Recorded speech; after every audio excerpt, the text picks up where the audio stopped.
محمدی ارسال به روی دروازه، سردار درسون ضربه رو میزنه باز کنار دروازه، درسون جا موند. استقلال حالا حمله میکنه، ضربه رو هم میزنه با گندوز. امین رضایی میتونه تا شوت بزنه، میزنه به پشت دروازه. درسون ضربه رو میزنه با میگیره. نظر چیه؟ آره میخواد تکرار کنه پنالتی رو. یک کنانی ضربه رو میزنه و گل برای پرسپولیس.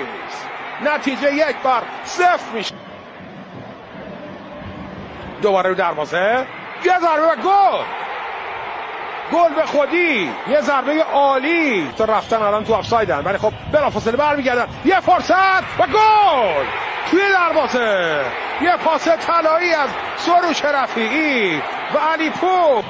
دوباره ایستگاهی او بری دروازه، یه فرصت رافات ها رو میسازه، فرصت داره. استقلال حمله میکنه، گندوز جلو میاد با